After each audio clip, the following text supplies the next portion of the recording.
ଥରେ ଭଗବାନ ବିଷ୍ଣୁ ଶେଷନାଗରେ ବସି ବିରକ୍ତ ହୋଇ ପୃଥିବୀ ଭ୍ରମଣ କରିବାକୁ ଚିନ୍ତା କଲେ। ସେ ପୃଥିବୀ ଭ୍ରମଣ କରିବାର ଅନେକ ବର୍ଷ ବିତି ଯାଇଥିଲା। ସେ ତାଙ୍କ ଯାତ୍ରା ପାଇଁ ପ୍ରସ୍ତୁତି ଆରମ୍ଭ କଲେ। ତାଙ୍କୁ ପ୍ରସ୍ତୁତି ହେଉଥିବା ଦେଖି ଦେବୀ ଲକ୍ଷ୍ମୀ ପଚାରିଲେ, ପ୍ରଭୁ, ତୁମେ ଏତେ ସକାଳେ କେଉଁଠାକୁ ଯାଉଛ? ଭଗବାନ ବିଷ୍ଣୁ ଉତ୍ତର ଦେଲେ, ହେ ଲକ୍ଷ୍ମୀ, ମୁଁ ପୃଥିବୀ ଭ୍ରମଣ କରିବାକୁ ଯାଉଛି। କିଛି ଚିନ୍ତା କରିବା ପରେ ଦେବୀ ଲକ୍ଷ୍ମୀ ପଚାରିଲେ, ହେ ପ୍ରଭୁ, ମୁଁ ମଧ୍ୟ ତୁମ ସହିତ ଆସିପାରିବି କି? ଭଗବାନ ବିଷ୍ଣୁ କିଛି ସମୟ ପାଇଁ ଚିନ୍ତା କଲେ ଏବଂ କହିଲେ, ତୁମେ ମୋ ସହିତ ଗୋଟିଏ ସର୍ତ୍ତରେ ଆସିପାରିବ। ପୃଥିବୀରେ ପହଞ୍ଚିବା ପର୍ଯ୍ୟନ୍ତ ତୁମେ ଉତ୍ତର ଦିଗକୁ ଚାହିଁବ ନାହିଁ। ଏହା ସହିତ ଦେବୀ ଲକ୍ଷ୍ମୀ ହଁ କହିଲେ ଏବଂ ପୃଥିବୀ ଭ୍ରମଣ କରିବାକୁ ବାହାରିଲେ। ସକାଳେ ମାତା ଲକ୍ଷ୍ମୀ ଏବଂ ଭଗବାନ ବିଷ୍ଣୁ ପୃଥିବୀରେ ପହଞ୍ଚିଲେ। ସୂର୍ଯ୍ୟ ଦେବତା ଉଦୟ ହେଉଥିଲେ। ବର୍ଷା ହୋଇ ଚାରିଆଡ଼େ ସବୁଜିମା ଥିଲା। ସେହି ସମୟରେ ଚାରିଆଡ଼େ ବହୁତ ଶାନ୍ତି ଥିଲା ଏବଂ ପୃଥିବୀ ବହୁତ ସୁନ୍ଦର ଦେଖାଯାଉଥିଲା। ମାତା ଲକ୍ଷ୍ମୀ ମନ୍ତ୍ରମୁଗ୍ଧ ହୋଇ ପୃଥିବୀକୁ ଦେଖୁଥିଲେ। ସେ ଏତେ ମନ୍ତ୍ରମୁଗ୍ଧ ହୋଇଯାଇଥିଲେ ଯେ ସେ ତାଙ୍କ ସ୍ୱାମୀଙ୍କୁ ଦେଇଥିବା ପ୍ରତିଶ୍ରୁତିକୁ ଭୁଲିଗଲେ ଏବଂ ଚାରିପାଖକୁ ଚାହିଁବା ସମୟରେ ସେ କେତେବେଳେ ଉତ୍ତର ଆଡ଼କୁ ଚାହିଁବା ଆରମ୍ଭ କଲେ ତାହା ସେ ଜାଣିପାରିଲେ ନାହିଁ। ଉତ୍ତର ଦିଗରେ ମା ଲକ୍ଷ୍ମୀ ଏକ ବହୁତ ସୁନ୍ଦର ବଗିଚା ଦେଖିଲେ। ସେହି ପାର୍ଶ୍ୱରୁ ଏକ ମୁଗ୍ଧ ସୁଗନ୍ଧ ଆସୁଥିଲା। ବଗିଚାରେ ବହୁତ ସୁନ୍ଦର ଫୁଲ ଫୁଟିଥିଲା। ଏହା ଏକ ଫୁଲ କ୍ଷେତ ଥିଲା ଏବଂ ମା ଲକ୍ଷ୍ମୀ ଚିନ୍ତା ନକରି ସେହି କ୍ଷେତକୁ ଯାଇ ଏକ ସୁନ୍ଦର ଫୁଲ ତୋଳିଲେ। ଯେତେବେଳେ ମା ଲକ୍ଷ୍ମୀ ଭଗବାନ ବିଷ୍ଣୁଙ୍କ ପାଖକୁ ଫୁଲ ଧରି ଆସିଲେ, ଭଗବାନ ବିଷ୍ଣୁଙ୍କ ଆଖିରେ ଲୁହ ଥିଲା ଏବଂ ଭଗବାନ ବିଷ୍ଣୁ ମା ଲକ୍ଷ୍ମୀଙ୍କୁ କହିଥିଲେ ଯେ ବିନା ମାଗି କାହାଠାରୁ କିଛି ନେବା ଉଚିତ ନୁହେଁ ଏବଂ ତାଙ୍କୁ ତାଙ୍କର ପ୍ରତିଶ୍ରୁତି ମଧ୍ୟ ମନେ ପକାଇଦେଲେ। ଯେତେବେଳେ ମା ଲକ୍ଷ୍ମୀ ତାଙ୍କର ଭୁଲ ଜାଣିପାରିଲେ, ସେ ଏହି ଭୁଲ ପାଇଁ ଭଗବାନ ବିଷ୍ଣୁଙ୍କୁ କ୍ଷମା ମାଗିଲେ। ସେତେବେଳେ ଭଗବାନ ବିଷ୍ଣୁ କହିଲେ ଯେ ତୁମେ କରିଥିବା ଭୁଲର ଦଣ୍ଡ ତୁମକୁ ନିଶ୍ଚିତ ଭାବରେ ମିଳିବ। ତୁମେ ମାଳି କ୍ଷେତରୁ ତାଙ୍କୁ ନ ପଚାରି ଫୁଲ ତୋଳିଛ।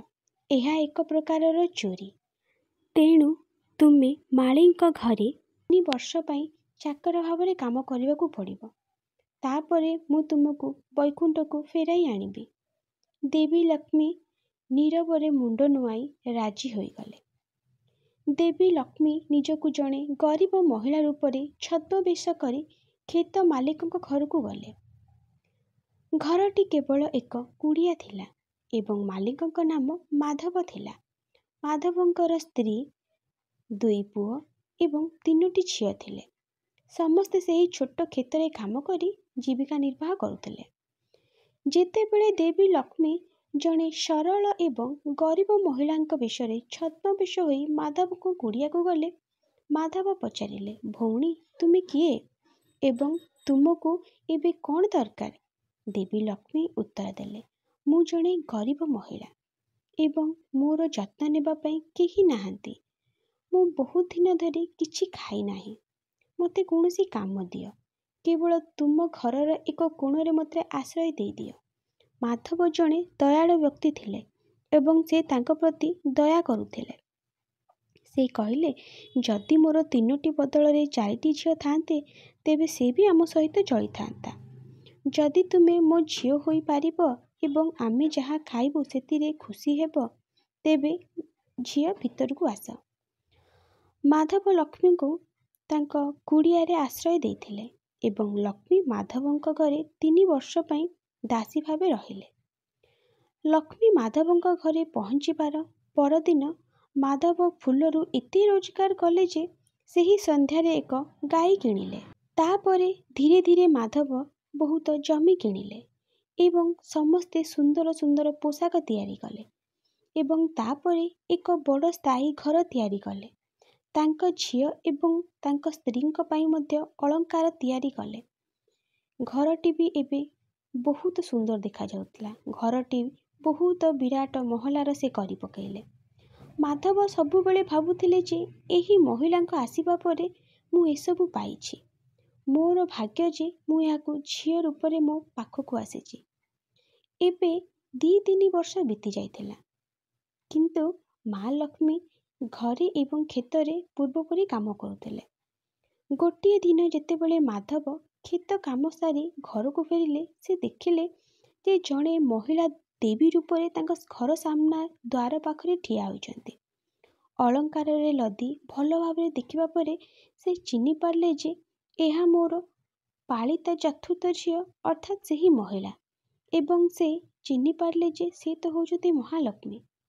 ଏ ପର୍ଯ୍ୟନ୍ତ ମାଧବର ସମଗ୍ର ପରିବାର ବାହାରକୁ ଆସି ଆଶ୍ଚର୍ଯ୍ୟ ହୋଇ ଦେବୀ ଲକ୍ଷ୍ମୀଙ୍କୁ ଚାହିଁ ରହିଥିଲେ।